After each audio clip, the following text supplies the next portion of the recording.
According to World Health Organization, an estimated 7,03,000 people in a year commit suicide all around the world. In India, around 1 lakh people and more commit suicide. For every suicide, there are likely 20 other people making an attempt to suicide, and many people have serious thoughts on suicide. Millions of people suffer from intense suicidal behavior. For each suicide, there is a profound impact on those around them. By raising awareness and well-informed action, we can make an attempt to bring down the instances of suicide in our society. World Suicide Prevention Day is observed every year on the 10th of September. This year, the theme is Creating Hope Through Action. To talk about this topic and give us more insight on this subject, we have in our studios today Dr. Jamila Koshy. Dr. Jamila Koshy is a well-experienced psychiatrist by practice. She graduated from the Armed Forces Medical College, Pune, and completed her postgraduate studies in psychological medicine from the University of Bombay. She has served in the Indian Army. Dr. Jamila has contributed to many books and written journals. Thank you, ma'am, for joining us today in our studio. My pleasure, Hannah. Yeah. My first question to you is, how do we know if someone is suicidal? Okay. Well, I guess you would make out if a person is suicidal depending on their words, their behavior, and their expressed or felt mood. Okay. So words often give away that a person is thinking of this. For instance, they may say things like, I don't expect to be here much longer, or take care of so and so if I'm not here, or things like, I wish this would all go away, or things like that. So the words would express that they don't wish to live anymore, and perhaps even that they intend to end themselves. So we need to keep an eye open, well, a ear open really, to hear the things that people are actually saying, so that we can spot if someone is considering suicide or not. Sometimes their emotions would give them away. For instance, they may be very distraught or distressed about something. They may be quieter than usual, withdrawn. They may be weepy and broken up about something. They may even be angry sometimes and, frustrated, expressing their emotions that way. So emotions can be a clue, okay, that something is wrong, and we can sort of explore whether they are feeling that way. Sometimes behavior changes. So the person may withdraw, they may lock themselves in their room, okay? They may start hoarding their pills if they are on any, okay? Sometimes people may be on a binge, okay? So different behavioral changes set in a setting of all these kind of words and emotions should indicate, okay, if we are listening and watchful, that this person is actually considering it. But yeah, many people slip through the cracks and people don't actually come to know till they actually do it. So, why do people attempt suicide? What could be some of the reasons? okay, well, that's not an easy question to answer, and psychiatrists and psychologists have been puzzling over this for a long time as to what actually pushes a person to do this. As you said, there are a lot of people who are vulnerable, who are prone to it, but what makes a person actually take that step? That's a very interesting question. There are lots of theories and a lot of research going on into it. Well, you could sum up the theories in this way, and we just sort of put it together in the end. There's the biological angle, okay? So mental illnesses, for instance, are present in, the number varies from 50 to 80 to 90%, depending on the country that you are in. of people who attempt suicide can actually have a mental illness, a diagnosable clinical mental illness. So that figure is very high. If the lowest number you take is 50%, that still indicates that 1 in 2 people of those who commit suicide are having a diagnosable and treatable mental illness. And we know also that there is allied to the mental illness, there is this whole biological, substrate to it. Okay. So there are genetic factors. For instance, we know that monozygotic twins, identical twins, even if separated at birth, they show a higher concordance rate for suicide than others, which means that there is a genetic component. Does it express itself through a mental illness or through a personality? Possible. Either could be possible. So that is one sort of reason for it. Then there is we look at it sometimes from the psychodynamic angle, all right? So what is going on inside the person's head, right? So what are they thinking? What are their defenses? What are their, the anger which is turned inwards? All these sort of things are the psychodynamic explanations for suicide. Then there is the cognitive school, which would look at it from the thought angle, okay? So very important here would be the idea of helplessness in the face of a crisis or hopelessness in the face of a crisis. So when you feel unable to cope and if you feel that nothing will change, that is the thinking pattern which is most allied to suicide. Okay? And then if you put it all together with interpersonal factors, that's when we come to a sort of eclectic theory, right? And this is very interesting because it sort of ties everything together. It starts off with this sense of not belonging. Okay, so there's this sense of not belonging and a sense that I am a burden. So these two aspects in interpersonal relationships, okay, so a person say who has a dysfunctional family or who's got abuse in the family, right? Or a person who has a mental illness and therefore though people may want them to fit in and though they may want to include them in the family, the mental illness drives them away and keeps them alienated and isolated. So that sense of not belonging, okay, that can often be a harbinger of suicide. Now, along with that, the person may feel that I am a burden. This is the same thing that I brought out in the cognitive theory of feeling helpless and hopeless. No? So I'm helpless. I don't have anybody. I am alone in this world. So when that feeling comes in, that is another important step towards suicide. All right. Now, who are the people who feel alone? Okay, we have to think about that. No, who are the people who feel alone? The people who feel alone could be again those from dysfunctional families, those who've had a breakup, those who've gone through a divorce, those who have been alienated by situations. Okay, so for instance, war veterans in the West are very prone to suicide. Because they feel alone, they feel that nobody understands. I've gone through all this problem and I've seen the worst of humanity and nobody cares. Life is just going on as usual. So they feel a real sense of being alone. Okay, so that could be the reason.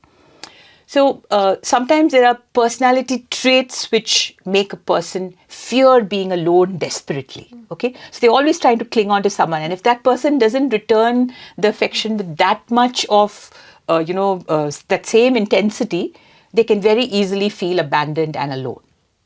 Now, all these things, they sort of move the person towards feeling, okay, I wish I was dead, right? So the mental illness, the alienation, the isolation, the poverty, maybe circumstances, breakups, all these things together move the person towards feeling that, okay, there's no point in living, I may as well die. But at that point, what actually makes the change? It is some people are, they find that crossing over is easy. How does that happen? Crossing over to actually doing it. So they've theorized that perhaps some people have, a decreased fear of death. Okay? Now, where does that come from? How do you not fear dying? So again, these are all theories, we can't prove it, but then they have noticed that if there are a lot of suicides advertised in the papers or suicides around, then there's a spate of suicides, what we call copycat suicides. So after Sushant Singh Rajput died, there was a spate of suicides, right? Now what happened? So perhaps it is that there is a decreased fear of death. And that can happen if you've had a previous attempt as well. Okay. You're not afraid to die. You say, okay, it's fine. No, so that feeling comes in. So you're not afraid to die. You've seen it, you've heard it, you've read in the papers. Perhaps it's glamorized, and then there is a decreased fear of that pain or whatever. Increased tolerance to pain happens. But perhaps again, if you've had a previous attempt or whatever, so all those things combine, and the person will make a lethal attempt. So it's been a little long answer, but I hope you understand. It's complicated. It's not easy, but these are all the various aspects that go into pushing a person. It's not easy. It's also been theorized that older people and younger people behave differently when it comes to suicide. Okay, so it works a little differently. Who is at a higher risk for suicide, taking the gender into consideration, men or women? Men or women? Well, globally, men commit suicide more than women. Okay, they complete suicide more than women. However, this varies from region to region and age to age. So, for instance, if you look at, say, India, its average is more than the global average, right, of suicide. But then in the age group of, say, around 15 till 30, in that age group, women in India commit suicide more than men. So it really differs, but generally speaking, men complete suicide more, but women may attempt more, and in certain age groups and certain regions, women attempt more. Okay. And complete also more. Okay. What factors can increase the rate of suicide? Okay. Well, that would bring in all the things that I talked about earlier. Yeah. What are the things which create a feeling of not belonging? That would increase suicide, obviously. So what are the things that increase a sense of not belonging? Mental illness is one, okay? And as I said, mental illness is very significant, so I'm putting that first. A person who is suffering from depression or anxiety or, worse illnesses, and they've had the whole, burden of this, and they've had people sort of rejecting them because of it or whatever, such people can have a sense of not belonging. People who are from dysfunctional families, people who've had, maybe breakups or, substance abuse, or people who've had child sexual abuse, all these things can make a person not fit in, not belong. If you don't have a job, if you're unemployed, if you're poor, if you're alienated, if you're from a community which is rejected and marginalized, you can feel that you don't belong. Similarly, when do you feel a burden? The elderly. The elderly have a very high rate of suicide in the West. Those who are ill, particularly with terminal illnesses, they may feel I'm a burden, I am a failure, I have nothing more to contribute, I may as well die, right? People who've gone through the war, people who've gone through all these kind of strange, difficult circumstances, people who've had a lot of failures, they may all feel that they are a burden, right? So that can increase it. There are also certain personality traits, which can contribute to this feeling of failure and this feeling of not belonging. Then, as I said, other factors which increase suicide would be, increased access to, methods, increased access to knowledge of how to do it, right? Increased access to glamorize suicides in the papers and all that. That would say that, okay, this is the way out. You don't need to fear it. So people may take that plunge. So all these factors would increase it. Previous mental illness, previous suicide attempts, all those would decrease the pain and the fear of death. So they would all contribute to it. Do some do it just for the fun of it? Just for try the fun it, of it? Yeah, try it out. Experiment it. I wouldn't say for the fun of it or even experiment with it, but it's because it's always done from a position of distress. Okay. Even if it is what is called parasuicide or a suicidal attempt or an attempt to get attention, it's still an attempt to get attention to your pain. Okay. So we would still take it very seriously as a cry for help. Yes, some people do that as in a very impulsive kind of way without thinking it through, right? So the normal human being can think through, crisis situations, can think through what to do. But some people suspend that and they take a quick fix action, all right? So some personalities are prone to that. So those people could, do it very quickly without. So the important question is, what should we do if someone is, we hear these words which you mentioned, or if someone is thinking about suicide and expresses it to us. So, as a listener, as a person who's listening to someone, what should we do? How do we approach this? Okay, I think most people fear talking about this, right? Because it's sort of a scary topic, and we feel incompetent to deal with the emotions that are obviously there. But I think if someone has trusted you enough to say this to you, then you need to listen, ask questions, explore what's going on. Okay, so ask them what's troubling them. You could raise the subject directly by saying something like, "You sound really distressed.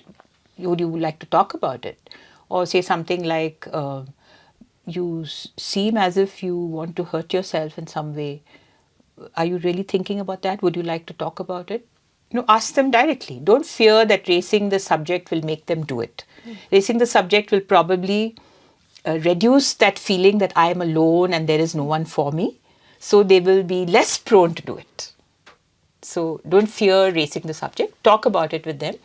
If this sense of wanting to die and feeling hopeless and helpless and just wanting to do it is very evident, and if it's persisting beyond a short length of time, if it's persisting for even 3 or 4 days, I think you should take them for medical help first, because as I said, if 1 in 2 people has a treatable mental illness, that should be treated, right? So just tell them that, look, I don't think I can help you enough. Let me come with you to a psychologist or a psychiatrist.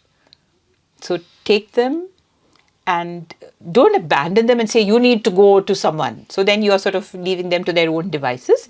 But say that I will come with you. Let me take you to someone. Let's get through this together. So promise them that you will be there with them and show them that you are not alone. I'm with you, okay? And we are a family. We belong together. That feeling that you can give that comfort, which will immediately help, and then get them the help that they need. If at all they have a problem, they should be treated. If not, perhaps your help, support, prayer, friendship will be what is crucial. And you can help them to work through whatever is bothering them. What can be done to prevent suicide? Okay. So again, I will go back to all those, those precipitants, right? So we need to deal with each one. And taking mental illness first, because as I said, if 1 in 2 or even more of people attempting suicide and completing suicide have a mental illness, we should first get rid of this stigma. The whole stigma around mental illness is really disturbing, and it really doesn't help people. That's why people are going in for this, because they're not being given the help they need. Depression, schizophrenia, bipolar disorders, anxieties, problems, substance abuse, all these things can be helped. So we need to give them the help they need. So treating mental illness, removing the stigma, bringing awareness, that is really important. And that's not happening at the level that we really need. So I'm very happy that you all are doing this. Okay, so at least we're talking about it. We need to talk about it so that that can be done. After that, I think the important thing is, again, as I said, a lot of this comes from being marginalized, being alone, being isolated. So I think there is also a role for a larger systemic change. The more we reduce poverty and inequality and marginalization and hate, I think the more happy people will be. They will feel they belong in society and they have a place and they have a purpose. So that is important. Okay, we really need to work at a systemic level to reduce inequality and poverty. We need to reduce access to methods. So reducing the easy access to organophosphates, which is a very common method of poisoning in our country, rat poison, things like that. Reducing access has been shown to decrease suicide rates significantly in several areas of the world. So we need to do that. Reducing access to acid has helped, already in certain places in our country. Now it's become a lot tougher. So that has really helped. So we need to do things like that. Reducing access to psychotropic drugs, which are often used to poison, to self-administer and poison. It's so easily available over the counter in our country.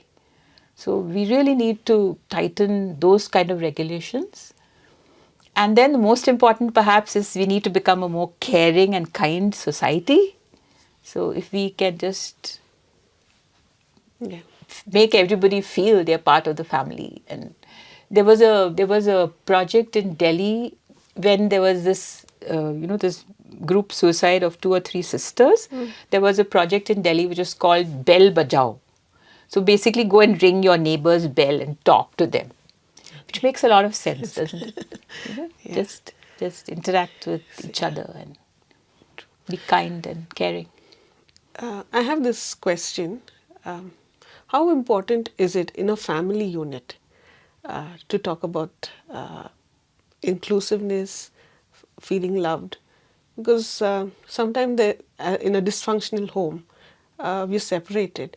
So, how important it is in a family unit to recognize, to be together, and to nurture the family values. Very important. It's vital, I think, because the first place an individual feels at home is the family, right? So being aware and confident that you are a loved and important member of your family is irreplaceable, really, right? Yeah. So, but then when you are in a dysfunctional family, again, getting help, reaching out for help early. As soon as you see signs of problems in your family, go for help. That is something which is not part of our ethos right now. So, yes, it's important. Um Sometimes, not all families, the family unit is good, but still there's someone at home that ends up committing suicide. What could the reasons be? Well, that's what I said. Undiagnosed mental illness is probably the greatest cause. Okay. Anybody can have a severe depression, which leads to the feeling of being worthless, hopeless. Depression is a real thing, it's a real illness. It needs help, it needs to be treated. So, if the family is doing well, but one person is isolated, alone, sad, and all that, you need to get help if possible. And the earlier you get help, the better. It's not that it will. It's not that all mental illnesses can be treated and 100% cured. No, that's not true. There are at least 25% which always have a little bit of problem left. That's the rate that we have now. Hopefully, it'll keep increasing as we get better and better. But get the help you need. So, the theme for this year is creating hope through action. So, what are the ways we can follow through with this theme? Creating hope through action, right? I like the word hope. In First Corinthians it says, right, chapter 13. So these three remain: faith, hope, and love. And we rarely talk about hope. We talk about faith in God, faith in Jesus. We talk about love a lot, but we rarely talk about hope, no? True. Yeah. But hope is, particularly in the context of suicide, I think hope is very important because lacking that sense that something good will happen, lacking that sense that I have a good future to look forward to, lacking the sense that things can be better, that confidence, that is often what drives a lot of this. So we need to create hope, yes. And how do we do that?